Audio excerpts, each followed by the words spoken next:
Nightmarish NIGHTSHIFT by Mike Conway.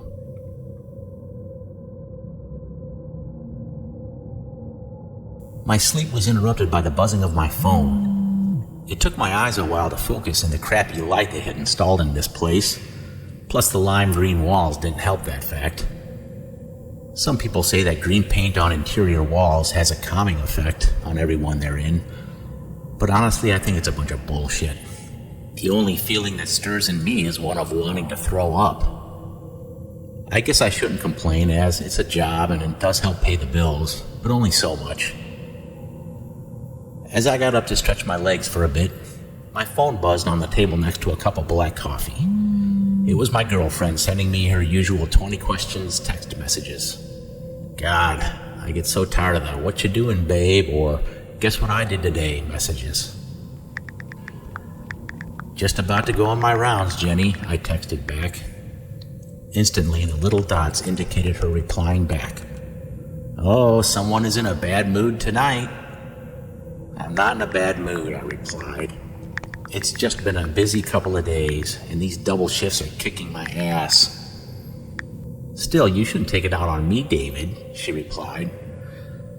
I could feel my hands getting sweaty from having to deal with this childish opinion. So I replied back, "Sorry, babe, it's just been a rough time." A couple of months ago, I landed this wonderful job as a night watch security guard at the Restful Valley Funeral Home in downtown Clinton, New Jersey.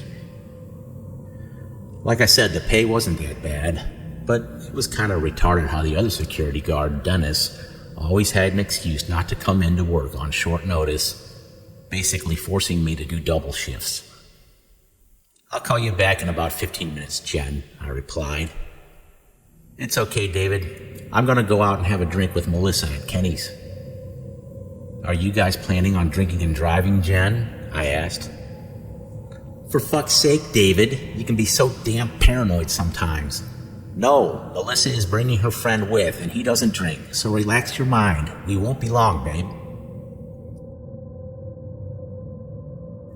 It irritated me that A, I had to sit here and take care of the cadavers on a Saturday night, and B, I had to get an earful from my girlfriend just because I asked a, in my opinion, caring question.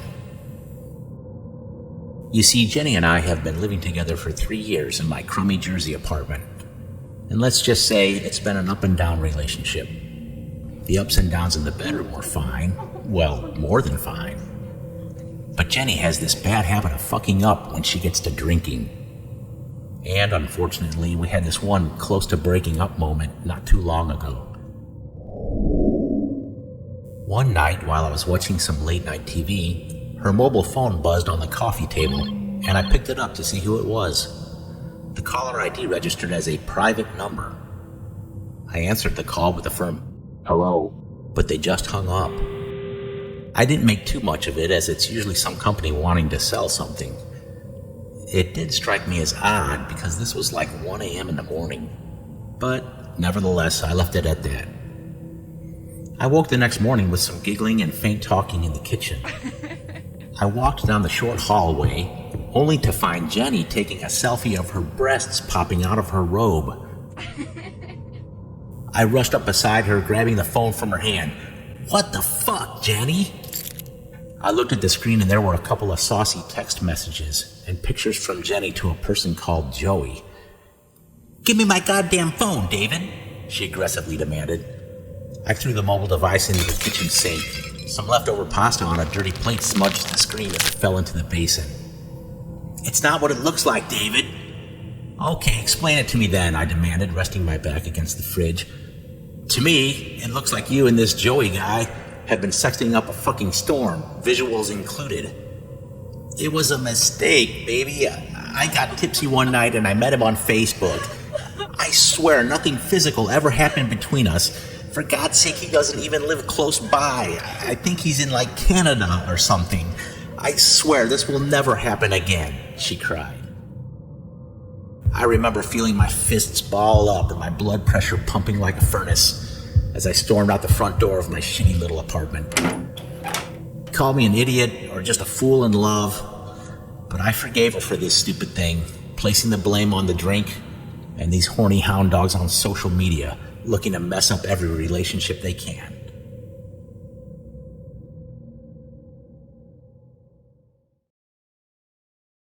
Now, it was with this vivid memory in my mind why I felt very uncomfortable. Yeah, I'm sure Jenny would behave herself if she sticks to light alcohol, but knowing her, one is sometimes one too many. I nodded, taking a sip of the cold black coffee. It started raining as I was making my rounds, and the drops crashing down on the tiles had a nice sound. I peered into the coffin showcase room where all the latest models were being showcased for the journey hereafter. As if the dead would know the value of a pine coffin versus a pure oak coffin. The concept made me giggle. The lights in the hallway started blinking a bit, going from illuminating the green walls to almost turning off completely. To be honest, it wouldn't surprise me if the power went off. The wiring in the building hasn't been updated since the 50s when the place was built. Restful Valley.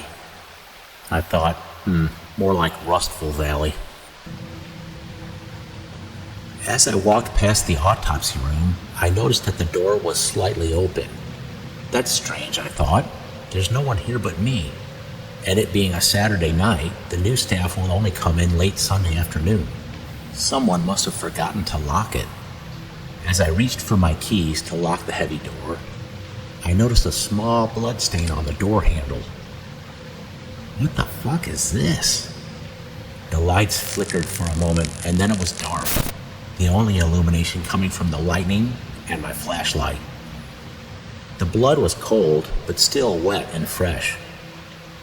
Maybe whoever worked here last forgot to wipe their hands.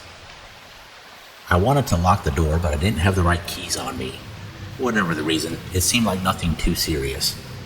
I walked back to my desk station in the east wing of the building to fetch the keys and something to clean off the blood from the door handle.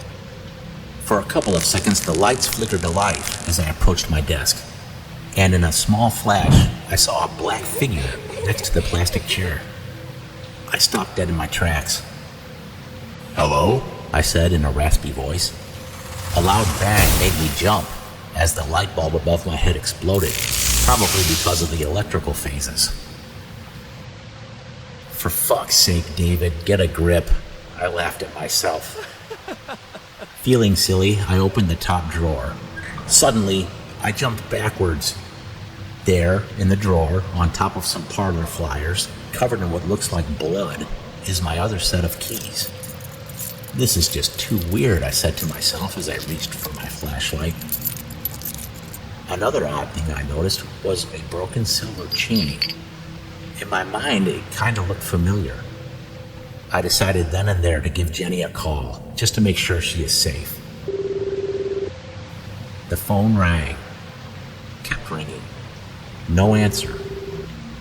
I looked down at the blood-covered keys, and I hit redial again. Almost instantly, I heard a faint echo coming down the hall. The phone rang in sync with the echoing tune of the song Trouble by Pink.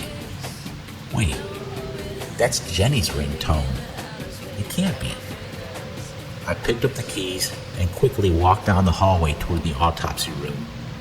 I hit redial again, and louder than before, I heard the rocking tune of Trouble blaring from a mobile phone somewhere.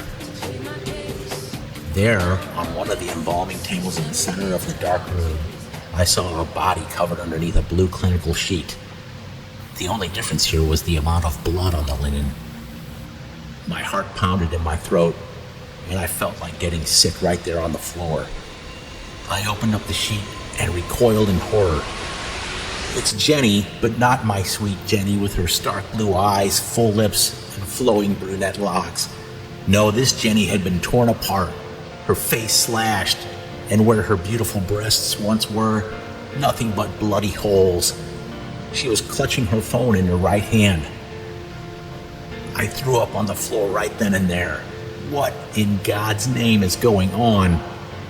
I grabbed my phone to call 911, but at that moment I saw a message notification on my home screen. I clicked on it, and it was 2 video clips from Jenny, sent to me 4 hours ago. Wait, I thought, that can't be right. I clicked on the first video. Loud music plays in the background, and I can see Jenny dancing with some guy. Not just dancing, but grinding on each other like two dogs in heat. It made my blood boil. I click on the second video. It starts off with some giggling and faint whispers. Then Jenny comes into the frame, lays down in front of the camera, spreading her legs as I watch as this strange man has sex with my girlfriend. As Jenny looks into the camera, I recognize the silver chain around her neck. She mocks into the camera by winking before it ends. Silence enveloped me. Standing there, I still hear the faint drops of rain.